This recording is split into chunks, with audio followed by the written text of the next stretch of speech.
Friends, welcome to education part 2.2।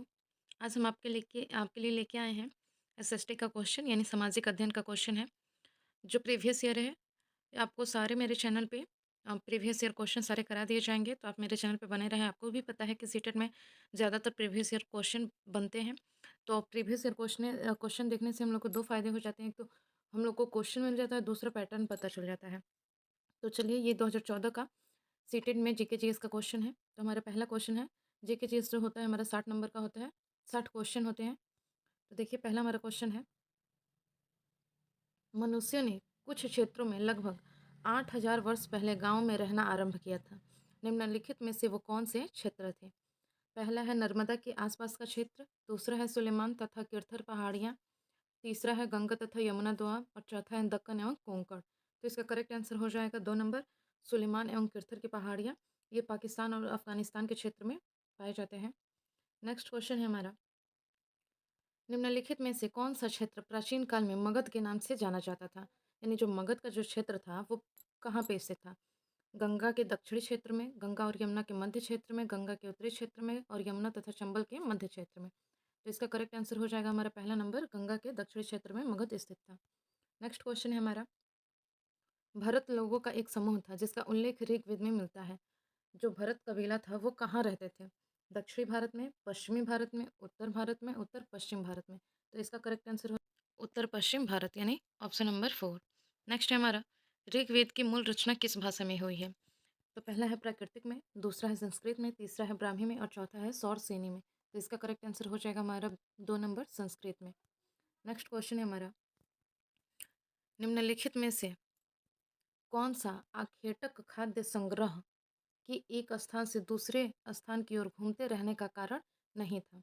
यानी जो आखेटक संग्रह उस वक्त था, जो लोग थे उस समय के, उनका कौन ऐसा कारण नहीं था कि वो भ्रमण करे? पहला है हमारा, एक स्थान पर रहने से संसाधनों की कमी हो जाती थी। ये सही है, ये कारण था। नेक्स्ट है, उन जानवरों का पीछा करना जिनका वे शिकार करते थे, वे शिकारी थे और शिकार से ही उनका भोजन मिलता था। तो ये भी था। नेक्स्ट है, संसाधनों के लिए अन्य आखेटक खाद्य संग्रह समूहों से संघर्ष करना। तो उस वक्त कोई समूह थे ही नहीं, तो संघर्ष भी नहीं होता था। तो इसका करेक्ट आंसर हो जाएगा तीसरा नंबर। और चौथा है, जल जल संसाधनों की खोज के लिए। तो ये भी सही है, जल संसाधनों के खोज के लिए ही वो घूमते थे। तो इसका करेक्ट आंसर हमारा होगा 3 नंबर। नेक्स्ट है, मानव इतिहास में कौन सा काल युग सबसे लंबा है? पूरा पाषाण युग, दूसरा है महापाषाण युग, तीसरा है मध्य पाषाण युग और चौथा है नवपाषाण युग। तो इसका करेक्ट आंसर हो जाएगा हमारा पहला, पूरा पाषाण युग। जो पूरा पाषाण युग है उसका समय है 25,000 ईस्वी पूर्व से 10,000 ईस्वी पूर्व तक। नेक्स्ट है हमारा, डैश में प्राचीन शैल चित्रकला मिलती है। तो किसमें ये मिलती है चित्रकला? तो पहला हमारा कर्नाटक तमिलनाडु, दूसरा है तमिलनाडु और आंध्र प्रदेश, नेक्स्ट है तीसरा हमारा आंध्र प्रदेश और उड़ीसा और चौथा है मध्य प्रदेश और उत्तर प्रदेश। तो इसका करेक्ट आंसर हो जाएगा मध्य प्रदेश और उत्तर प्रदेश। नेक्स्ट है हमारा 38 नंबर, निम्नलिखित में से कौन सा हड़प्पा का स्थल नहीं है? राखी गढ़ी, गांगवेरीवाला, सुतकहो, चिरांद। तो हड़प्पा स्थल कौन सा नहीं है? चिरांद नहीं है, क्योंकि ये नौपाषाण कालिक स्थल है। नेक्स्ट है हमारा, पुरु, यदु और भरत का वेदों में उल्लेख है। यह एक क्या थे? जन थे, राष्ट्र थे, राजन थे, दस्यु थे। तो इसका करेक्ट आंसर हो जाएगा हमारा, ये जो थे वो सारे जन थे। नेक्स्ट है हमारा, सफ़ी और हनफी क्या थे?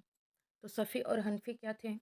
इस्लामी वस्तु शैलियाँ थी, वास्तुकला शैली, सऊदी अरब में स्थान था, न्याय के इस्लामी सिद्धांत थे और 2 इस्लामी शासक थे। तो इसका करेक्ट आंसर हो जाएगा, ये न्याय के 2 सिद्धांत थे। नेक्स्ट है, दंती दुर्ग हिरण्यगर्भ नामक एक अनुष्ठान किया था। वह किस वंश का था? चोल राजा था, प्रतिहार राजा था, राष्ट्रकूट राजा था, पल्लव राजा था। तो इसका करेक्ट आंसर हो जाएगा 3 नंबर, राष्ट्रकूट राजा था। अगला हमारा है, किसने लिखा है कि रजिया अपने भाइयों से कहीं अधिक योग्य तथा सक्षम थी? किसने कहा है? पहला है अलबरूनी ने, दूसरा है बदायूनी ने, तीसरा है मिनहाज ए सिराज ने, चौथा है जियाउद्दीन बर्नी ने। तो इसका करेक्ट आंसर हो जाएगा हमारा मिनहाज ए सिराज ने। नेक्स्ट है, एक शिलालेख में कहा गया है कि दिल्ली के सुल्तान को खुदा के द्वारा चुना गया है क्योंकि उसने मोसिस तथा सोलोमन जैसे गुण विद्यमान है। दिल्ली का सुल्तान वह कौन था? सिकंदर लोदी था, फिरोज शाह तुगलक था, बलबन था, अलाउद्दीन खिलजी था। तो इसका करेक्ट आंसर हो जाएगा हमारा 4 नंबर, अलाउद्दीन खिलजी था। अगला हमारा है, ईस्ट इंडिया कंपनी के शासन के दौरान किस राजस्व बंदोबस्त के अंतर्गत राजस्व एकत्र करने और उसे कंपनी को अदा करने की जिम्मेदारी गांव को मुखिया की थी। तो किसमें था? जमींदारी बंदोबस्त, रैयतवारी बंदोबस्त, अस्थाई बंदोबस्त, महलवारी बंदोबस्त। तो ये किसमें था? तो महलवारी बंदोबस्त में ये व्यवस्था थी। नेक्स्ट है हमारा, प्रथम विश्व युद्ध में किस प्रकार भारत की आर्थिक और राजनीतिक स्थिति बदल दी? पहला है, भारतीय राष्ट्रीय कांग्रेस की राजनीतिक गतिविधियों पर 6 वर्ष के लिए रोक लगा दिया गया। गलत है।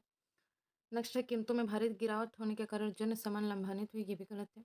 नेक्स्ट है, अनेक देशी रियासतों ने अंग्रेजी शासन के विरुद्ध बगावत किया। ये भी गलत है। नेक्स्ट है, युद्ध में औद्योगिक वस्तुओं की मांग में वृद्धि कर दी, जिससे भारतीय उद्योग का विस्तार हुआ। तो ये हमारा सही होगा। अगला है, निम्नलिखित में से कौन सा मरुस्थल का एक उदाहरण है? तो कौन सा उदाहरण है? लद्दाख, सुंदरबन, कोंकण, पश्चिम घाट। तो इसका करेक्ट आंसर हो जाएगा लद्दाख। नेक्स्ट है 47 नंबर, निम्न में से कौन सा कथन पृथ्वी की स्थिति में सत्य है? पहला है हमारा, पृथ्वी का अक्ष एक वास्तविक रेखा है जो इसके कक्षीय समतल में 66.5 डिग्री का कोण बनाती है। तो ये गलत है। नेक्स्ट है, पृथ्वी का अक्ष एक वास्तविक रेखा है। तो ये यहीं पे गलत हो जाता है, उसका वास्तविक नहीं काल्पनिक रेखा है। नेक्स्ट है, पृथ्वी का अक्ष एक काल्पनिक रेखा है जो इसके कक्षीय समतल से 66.5 डिग्री के कोण बनाते हैं। तो इसका ये आंसर सही होगा। जो पृथ्वी झुका है वो 23.5 डिग्री पे झुका है, लेकिन जो कोण बनता है वो 66.5 डिग्री का बनता है। नेक्स्ट है हमारा, प्रदीप्ति वृत्त क्या है? पहला है, वृत्त जो ग्लोब को 2 भागों में विभाजित करता है। वृत्त जो ग्लोब को दिन रात में विभाजित करता है। विषुवों पर पृथ्वी की स्थिति जब दिन और रात बराबर होते हैं। एक विशेष मध्याह्न रेखा जो दोपहर 12 बजे सूर्य की स्थिति होती है। तो इसका करेक्ट आंसर हो जाएगा जो दिन और रात को विभाजित करता है। नेक्स्ट क्वेश्चन है, पारंपरिक रूप से ए को दर्शाता है। ए को क्या दर्शाता है?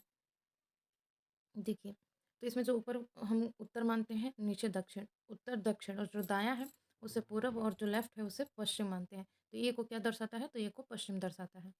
नेक्स्ट हमारा, लक्षद्वीप द्वीप समूह कहाँ स्थित है? लक्षद्वीप द्वीप समूह कहाँ स्थित है? हिंद महासागर में, अरब सागर में, बंगाल की खाड़ी में, दक्षिण सागर में। तो इसका करेक्ट आंसर हो जाएगा अरब सागर में। नेक्स्ट है हमारा, ब्राज़ील में पाए जाने वाला कंपोसिक क्या है? एक जनजाति है, एक उष्णकटिबंधीय घास का मैदान है, एक परंपरागत नृत्य है, एक उष्णकटिबंधीय पशु है। तो इसका करेक्ट आंसर होगा हमारा दूसरा नंबर, यह एक उष्णकटिबंधीय घास का मैदान है। नेक्स्ट है, कोलकाता बंदरगाह डैश पर स्थित है? गंगा सागर में, बंगाल की खाड़ी में, हुगली नदी पर, भागीरथी नदी पर। तो इसका करेक्ट आंसर हो जाएगा कोलकाता बंदरगाह कहाँ स्थित है? तो हुगली नदी पर। नेक्स्ट है हमारा, संसार में किस महाद्वीप पर सबसे कम जनसंख्या है? तो सबसे कम जनसंख्या कहाँ पे स्थित है? ऑप्शन पहले देख लेते हैं हम लोग। यूरोप में, ऑस्ट्रेलिया में, दक्षिण अमेरिका में, अफ्रीका में। तो इसका करेक्ट आंसर हो जाएगा हमारा ऑस्ट्रेलिया। नेक्स्ट है, लद्दाख में पाए जाने वाला गम्पास क्या है? बौद्ध विहार मंदिर है, बकरी की प्रजाति है, सॉल की किस्म है, बौद्ध भिक्षुक है। तो इसका करेक्ट आंसर हो जाएगा बौद्ध विहार को लद्दाख में गम्पास कहते हैं। नेक्स्ट है, चित्र प्रस्तुत करता है। इसमें ये प्रस्तुत कर रहा है कि जब गर्म हवा होके ऊपर उठती है तो ठंडी हवा उसे भरने के लिए नीचे की तरफ आती है। तो ये किस में ये प्रक्रिया होता है? चक्रवातीय वर्षा में, अरे पर्वतीय वर्षा में, संवहनी वर्षा में, चक्रवाती वर्षा में, मानसूनी पूर्व वर्षा में। तो इसका करेक्ट आंसर हो जाएगा हमारा 3 नंबर, चक्रवाती वर्षा में। नेक्स्ट है, कौन सा उद्योग अक्सर आधुनिक उद्योगों की रीढ़ कहलाती है? पहला है पेट्रोलियम, ऊर्जा, यातायात, इस्पात। तो इसका करेक्ट आंसर हो जाएगा इस्पात। नेक्स्ट है, ऑर्गेनिक खेती किसे कहते हैं? फसल की पैदावार में वृद्धि करने हेतु रासायनिक उर्वरक का प्रयोग, फसल की पैदावार हेतु जीन्स में संशोधन किया जाए, प्राकृतिक खाद तथा कीटनाशकों का प्रयोग किया जाता है। तो इसका करेक्ट आंसर सी नंबर होगा, जिसमें प्राकृतिक खाद और कीटनाशकों का प्रयोग किया जाता है उसे ही ऑर्गेनिक खेती कहा जाता है। तो आप ऐसे ही प्रीवियस ईयर क्वेश्चन के लिए मेरे चैनल पर बने रहें। आपको वीडियो पसंद आए, चैनल को लाइक करें, सब्सक्राइब करें और शेयर करना ना भूलें।